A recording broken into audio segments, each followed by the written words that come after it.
ഉൾക്കാടുകളിലേക്ക് trekking പോകുന്ന സമയത്ത് നിങ്ങൾ ഓൾറെഡി യാത്ര തുടങ്ങുന്നതിന് മുൻപ് തന്നെ ഇത്ര ദിവസം യാത്ര തുടങ്ങി ഇത്ര ദിവസത്തിലുള്ള യാത്ര തിരിച്ചു വരണം എന്നൊരു പ്ലാൻ നിങ്ങൾക്ക് ഓൾറെഡി ഉണ്ടാവാറുണ്ടോ ശരിക്കും ട്രക്കിങ്ങിന് തുടങ്ങുമ്പോൾ അല്ലെങ്കിൽ ഒരു സമയപരിധി ദിവസം അത് നിങ്ങൾക്ക് കൗണ്ട് ചെയ്യാൻ പറ്റില്ല എന്നതാണോ? അതൊരു തെറ്റിദ്ധാരണയാണ്. ആക്ച്വലി നമ്മൾ ഇല്ലീഗലായിട്ട് കാട് കയറുന്നവർക്കാണ് അങ്ങനെ ഇത്ര ദിവസം കൊണ്ട് പോയി കാട് കയറുക. നമ്മൾ ചെയ്യുന്നത് മുഴുവൻ എക്കോ ടൂറിസം പ്രോഗ്രാംസ് ആണ്. അതായത് പബ്ലിക്കിന് സാധാരണ ആൾക്കാർക്ക് പോകാൻ പറ്റുന്ന അതേ പ്രോഗ്രാംസ് ബുക്ക് ചെയ്ത് ഗവൺമെന്റ് സഹായത്തോടെ അല്ലെങ്കിൽ ഈ വൈൽഡ് ലൈഫ് ഫോറസ്റ്റ് ഡിപ്പാർട്ട്മെന്റിന്റെ സഹായത്തോടെ ആൾക്കാരെ കൊണ്ടുപോകാൻ പറ്റുന്ന പ്രോഗ്രാം അല്ലെങ്കിൽ പോകാൻ പറ്റുന്ന പ്രോഗ്രാംസ് മാത്രമേ നമ്മൾ പോകാറുള്ളൂ. അതിനൊക്കെ ഫിക്സഡ് ആയിട്ട് ഒരു ദിവസമുണ്ട്. എക്കോ ടൂറിസം പ്രോഗ്രാംസ് ഒക്കെ റൺ ചെയ്യുന്നത് നിയന്ത്രിതമായിട്ടുള്ള ഒരു ടൂറിസമാണ്. അപ്പം ഇത്ര ദിവസം ഒരു ദിവസത്തേക്ക് കാട്ടിൽ താമസിക്കാൻ ഇതാണ് ആ ഒരു സ്റ്റേയുടെ റേറ്റ് കാര്യങ്ങൾ. നിങ്ങൾ ഇത്ര സമയത്ത് കയറി ഇത്ര സമയത്തിൽ ഇറങ്ങണം. അപ്പം നമ്മൾ എത്ര ദിവസത്തേക്കാണ് നിങ്ങളിപ്പം 10 ദിവസത്തേക്ക് ബുക്ക് ചെയ്താൽ നിങ്ങൾ 10 ദിവസത്തേക്ക് നിൽക്കാൻ പറ്റുള്ളൂ. പിന്നെ എക്സ്റ്റെൻഡ് ചെയ്യണമെങ്കിൽ നിങ്ങൾ വീണ്ടും ബുക്ക് ചെയ്യണം. അപ്പോൾ അതുകൊണ്ട് അതിനൊരു കൃത്യമായ പ്ലാൻ ഉണ്ടാവും. നമ്മൾ എത്ര ദിവസത്തേക്കാണ് ബുക്ക് ചെയ്യുന്നത് ആ സമയം പോയി ആ സമയത്ത് ഇറങ്ങാന്നുള്ളതാണ്.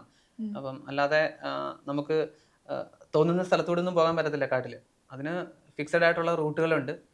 ഗൈഡുമാർ കൂടെ ഉണ്ടാവും. ഒറ്റയ്ക്ക് കാട് കയറുന്നത് ചിന്തിക്കുന്ന പിന്നെ എന്നാ പറയണ്ടേ പോസിബിൾ ആയിട്ടുള്ള ഒരു കാര്യമേ അല്ല. ഇപ്പൊ ഗൈഡ് ഇല്ലാതെ നമുക്ക് ഒരിക്കലും ഇത്രയും നമ്മൾ ഇത്രയും എക്സ്പീരിയൻസ് ആയിട്ടുള്ള ആളുകൾക്ക് ഒറ്റക്ക് കാട് കയറി വന്നുകൂടെയും ചിന്തിക്കും. നമുക്ക് പോകാൻ പറ്റും, പക്ഷെ ഇല്ലീഗലാണ്. പക്ഷെ പോകാൻ പാടില്ല. ഒരു വൈൽഡ് ലൈഫ് ഫോട്ടോഗ്രാഫറും അങ്ങനെ ചെയ്യില്ല.